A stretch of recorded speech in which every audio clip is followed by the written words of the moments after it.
Hi everyone, it's your boy Bux Says, back for another edition. Big topics this week. In before another great game week of Premier League action begins, and there's obviously a lot of hot topics. I've not done a football video for about 2 to 3 weeks, and a lot has happened since then. Obviously, the mauling of Manchester United at the hands of Liverpool, and then alongside that, all this turmoil around managers, will they, won't they, El Sacico as they're calling it, which resulted in some big appointments. But here today, it's so wide-spanning, there's so many big things that have happened from the Champions League to the Premier League, but I want to focus on two teams that are probably heading in polar opposite directions. And two teams who probably seemed, about a month ago, that they were heading in completely different directions than they are now. And I think a lot of that's linked to something that I think is essential in life, whether it be football or anything else, which is proactivity. And those two teams are Manchester United and Tottenham. Now, Manchester United, obviously a great club, but not really the club that they once were. It's safe to say, I think, how long has it been? 2013 since their last league title, when Van Persie led them to it. And it will be 9 years since they won the league. Now, I thought Ronaldo would probably change their fortunes. All he's done in some senses is he's masking the problems. Actually, getting someone like Ronaldo is almost a blessing and a curse. It's a blessing in that you've got one of the greatest players of all time, if not the greatest. But he masks certain things. What you're going to get with someone like Ronaldo is even if the manager isn't performing so well, lots of players down tools and they probably, don't end up doing as well. And the players just lose a lot of interest. With Ronaldo, you're not going to get that. You're going to get someone that never down tools. He'll never ever not work for a manager that he doesn't like. I think a lot of that is attached to his own sense and value of personal glory. So in that sense, getting Oli out of the club will probably be a lot harder with a talismanic figure like him. That's not to say you need to get Oli out. There's been a lot of big musings in the media. I think there's a multifactorial. A plot is probably the wrong word, but there's multifactorial reason why Manchester United are not probably destined to be the club that they once were. Why they are, in fact, probably the new Liverpool, the Liverpool who dominated in the 80s and then for 30 years didn't do anything, and now they are. But it all comes back down to that point, proactivity. I think if you look at the first point, is this whole dichotomy of Conte arriving at Tottenham and Nuno leaving and Oli staying at Manchester United and being given the reins. Now, you look at how football was a few years ago with how stuff has happened with Arsenal and Man United. And Arsenal and Man United, two dormant giants, almost operate in the exact same way. They operate to serve their shareholders best. That's what businesses now do. They cater towards profitability. They cater towards their shareholders. Manchester United are probably the third biggest club in the world. If there was a trophy for commercially successful, they'd probably win it every year or be in the running every year. That's not what the fans want, but for the owners, what they're doing is they're delivering on their promise and their remit and their responsibilities towards their shareholders. Now, it's the same thing at Arsenal to a lesser extent. I think with managers like Oli and Arteta, this is where the point really comes into play, is that by sacking them, what do you really get? Let's investigate that question. What do you get? You get a whole other problem, and that problem is, who do you replace them with? Now, in the case of a few weeks ago when everything was going on, United won that terrible run of form. Maguire looked like a headless chicken running about, slipping about. I think the real issue is that who do you get to replace these people? Now, it's not just who do you get, it's who are they competing with. So there's two sides of that equation. Now, Man United and Spurs, Spurs to a lesser extent, Man United could have gotten Conte or Zidane. They had those two options available. But Conte and Zidane are coming in and they're competing against two managers in Pep Guardiola and Jurgen Klopp, two probably the greatest managers that have ever managed in the game, based on both their current ability and based on their name recognition and based on their achievements, right? So even if Man United were to sack Ole Gunnar Solskjaer, right? The board is sat there and they're thinking, even if we sack this guy, he's got a shot at making top four. Is Ole Gunnar Solskjaer gonna outmanage Klopp, Guardiola, or Tuchel? No, he's not. Does he still have a chance of getting top four, getting us into the Champions League, making us some money for our shareholders? Yes, he does. Now, you sack Oli, right? Sack Oli, you have to pay like 20 million worth of compensation or whatever it is. It's probably not that much. But you sack him, you get Conte. Is Conte good enough to take on Guardiola and Klopp with the squad he has? No, he's not. Really, that's just the fact of the matter. He's not. I don't think Zidane is either. So the question is about replacement. And so you journey back in time 8 years to Alex Ferguson's last season. And I think the success, and to say it's his fault, it's really not. It's really the board's fault. It's David Gill's fault. David Gill should have stayed on a lot longer after Alex Ferguson left to oversee the succession. And even with someone like David Moyes, he's showing what he's at West Ham, but maybe he is that type of guy. He's a mid-table manager. He can't take on the reins at a massive club. He exceeds with expectations are low because he likes to exceed expectations. At Man United, a manager will never come in and exceed expectations. It is the expectation. And so you get into this constant ebb and flow of people calling, and it's the same at Arsenal with Arteta.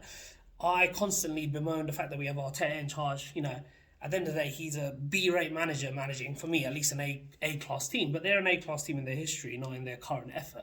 And so that's the really interesting thing, right? Is who do you get?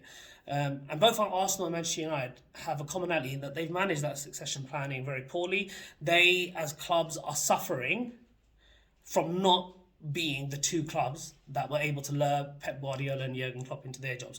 There were lots of murmurings that Pep Guardiola, well, United at least wanted Pep Guardiola. Naturally, actually, the way they play football, Guardiola would have been a great successor to Arsene Wenger at Arsenal based on the style of play. But players, world-class players, they come few and far in between. But I think the rarest commodity in football is a great manager. And it's managers, actually, I think even Klopp is better than Guardiola. I think he's a class and above. I think he's that Alex Ferguson level of kind of sacredness in the sense that he elevates average players and gets even better results from them. But I think, my main issue is that both these clubs who had it all, who had the world at their fingertips, are really paying for a lack of proactivity on their part. Proactivity and a bit of laziness and a bit of complacency in really losing sight of what football's all about. Football's about the fans. It's also about delivering to them. And it's really short-sighted in an era where football really isn't the main thing your kid is watching. It's not the main thing. I know it's really profitable right now. Everyone, around about my age set and probably about 4 or 5 years younger, they're still heavily into it. But when I think about my brother, when I think about all his friends at school, they're watching anime, they're playing Fortnite. In a time where commercial viability is becoming a big thing, to not be successful on the pitch is a damning sentence long term, and it moves you further away from actually the goals you really want to deliver to your shareholders. But again, that's probably a point more for looking at it from an economic point of view, where it's kind of the short to mid-term view of things versus something long-term, preparing something long-term. And that's why, clubs like Leicester, Brighton, they have it a bit easier because they're not almost, what's the word for it? There's no pressure from the past, in effect. There's nothing really holding them down. The only way they can go is up. Whereas I think for some of these clubs, they can go heavily down. And so where does that leave you? The Man United board having a conversation with themselves about whether or not to keep Ollie, and they decide, actually, someone's going to come in. He's not going to win the title. He's going to get top 4. It will maybe be someone that plays a bit nice football, scores a bit more goals. But do we want to do that? Do we want to pay Ollie 10 million to leave and pay Conte to join? I don't think they did, and they made that decision that the end result would remain the same for United. And that's why Manchester United, for me, are destined for mediocrity. One, because they're both constrained by what's come before, and they're really, in effect, constrained by this whole new Americanization of football. Americanization of football, when I say that term, it's changing. It's not built like an American sport, but the people that buy the clubs really do treat it as this really consumerist, capitalistic venture, and it's just really not that way. They don't really understand. It's not the same in America. You have drafts, you have maximum level contracts. There's big rewards and incentive for investing in youth, but within football, it's much more difficult. It might be heading that way, which is what they want to do with stuff like the European Super League, and they might be able to operate within that better. But, football's in the UK, or sport in the UK, has always been based on a meritocracy. People can go up and down. There's no, locked pot. There's no big boys club. And so the beneficiaries of the opposite side of this were Tottenham Hotspur. Now, Tottenham Hotspur, right? They're a club that have always been in our shadows. And that's it's not really a dig at them. They just have, they've got into the Champions League final, they've come second in the Premier League, yeah, great, but they've never won anything. And history is probably not going to be kind to that set of players. Maybe they'll be kind to Harry Kane with a golden boot, but it's not, because no one remembers second, no one remembers anyone, no one remembers who finishes top 4. So, in effect, they have to really kick on. And I think it's, for them, they've struggled. Mourinho is possibly one of the greatest managers of all time, right? He won 2 trophies at Man United. and he came to Spurs. He didn't get a chance to win that Carling Cup, but he took them to a final, and he might have. But he's the greatest manager of all time, and even he didn't have the desired results at Spurs that he wanted to. And so, again, you come to this point now, right? A lot of people, and this is where Levy is kind of, for me at least, a genius. A lot of people are talking about how stupid Daniel Levy was with the appointment of Nuno, and how he was the seventh choice. I know there's a lot of memes out there, but I don't even think that's the case. I think Conte, blankly, unlike people like Arteta, who they love it. They're given an opportunity at a golden goose of a club based on their stature in the game, and they take it, and they'll be able to take the constraints because they're so thankful for getting the opportunity in the first place. Someone like Conte would have come to Levy in the summer and said, I want you to sign person X, Y, and Z, and then I will sign your contract to manage your team. The transfer window's open. And Daniel Levy, knowing this, he's not going to. He's not like that, right? He is all about delivering, interest. You want to amplify the worth of your club, and you want to sell it. That's the main thing. Look at what Newcastle have done, right? And so the big thing, obviously, is he wanted Conte, couldn't get him. Conte obviously knows his own worth, his own value, what he needs to succeed, and he gave the job to Nuno. I think it's more of a Levy masterclass, because what you do is, when I read that Nuno got a 2-year contract, that didn't seem like standard pro forma to me, at least. That's pretty crazy. Like, you usually hear about coaches getting a 3 to 4 year contract, and he got a 2-year contract. Now, that seemed like lack of faith all the way at the beginning, and so it's pretty crazy to think of in that way, that there's almost a foresight that your manager's going to fail from the very beginning. Now, I personally think that, again, Nuno, in that Arteta mould, happy to get a chance, failing upwards, because his last season at Wolves wasn't that great. Failing upwards into a role like Tottenham Hotspur, didn't do that well. And obviously he's not going to have those same constraints. He's not going to ask for 300 million. He's not got the stature in the game to demand those things, and he's not got those guarantees of success. Conte coming off, a double at Chelsea. I think it was a double at Chelsea. I don't think it was, actually. I think it was the league title at Chelsea. And stop like the Juve dominance, stop their 10th in a row, right, with Inter Milan, return them to their former glory with Lukaku. Now, Antonio, this is what I think has happened in that sense of it, is that now that the transfer window is closed and they need Conte, they'll probably come back with a much higher dollar figure amount for how much he wants to make, and they probably sweeten the deal a bit. And I think there is, big talkings about who they're going to sign, people like Bastoni, people to play in his back five, like some, revolutionary takes. But the difference is now, without a window, you can't guarantee that. You're 2 months away from a transfer window, and he can't guarantee that Levy's going to make those signings. And Levy, let me tell you, he's gone back on his word a fair few times, like he did with Harry Kane in the summer. So if Conte is trusting Daniel Levy, then he's a bigger idiot than Nuno was for thinking Levy would give him a solid opportunity. Because Daniel Levy isn't going to sign who he wants. He's going to sign who's best value for the club. And now by locking in Conte outside of a transfer window and giving him promises that you may not be able to keep, because, you can't write in a contract that we're definitely going to get you this player, right? It's pending availability. And so for me, it's another masterstroke by Levy, because, again, he's again, the definition of failing upwards. He's somehow gone from, Mourinho, Mourinho, Mason, Santo, to now Conte. And don't get me wrong, Conte is at least top 7 manager in the world, right? But again, comes back to that point, Tottenham, the only way I see them being happy is maybe even winning an FA Cup or a League Cup, but, even that, are they going to be able to outmanage Jurgen Klopp and Pep Guardiola? Is Conte, you look at their squads, right? I've always thought Pep Guardiola was worse than Klopp just because he's always had a supremely talented squad. He's always, been given it on a plate and great, all that tactics. I won't know the high press, Jurgen Klopp's a high press, but I won't know the difference between the tactics because I'm not ingrained into the detail so much. I like to focus on football from like a way higher up lens. But it's interesting because I just don't, I don't rate Guardiola, but I rate him much higher than Antonio Conte. I rate Tuchel, who's just coming off a Champions League, way higher than Conte. I rate Jurgen Klopp up here compared to Conte.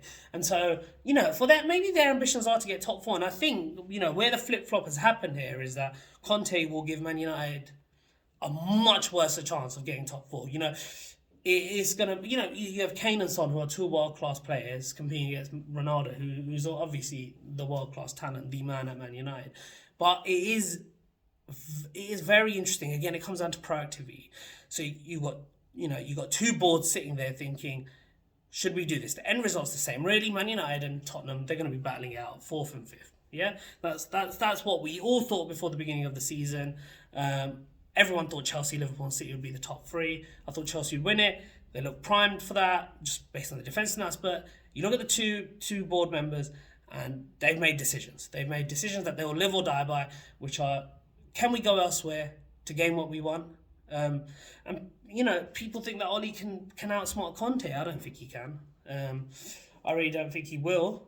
And it leaves me thinking that because of these decisions, because of the stewardship of people, above at Man United, it's pretty dire times for them. 9 years without a league title. How long has it been since the Champions League? It will be, wow, when was the last time they won it? 2008? It'll be 15 years, They were last in the final in 2011, maybe? Was it 2012? I can't even remember. But, it's just unbelievable how quickly things in football can change. I say quickly, it's been like a decade almost. But they are destined for mediocrity because they don't have the proactivity and they don't have a board that actually really cares about football results. They care about shareholder results, right? And so that's why I know that it's not really clickbait. Well, the title could be construed as clickbait, but I don't think it is, because I think that it's a very dangerous time to be a Man United fan. And I think the owners are already destroying the brand. Tottenham will be rewarded for the gamble they've taken. And, Man City, Man United, big game this weekend. Ollie always manages to pull out results by the skin of his teeth, got a really good record against Guardiola. But I almost think that, it doesn't matter in the grand scheme of things. He beats Guardiola, he goes on a run and gets a few wins, gets out of the Champions League group. But you come back to square one where he loses 3-4 in a row just because he's just not that good of a manager. He's just not that good of a manager. Antonio Conte is. That's why Manchester United are destined for mediocrity. And that's what Bux has to say for this week.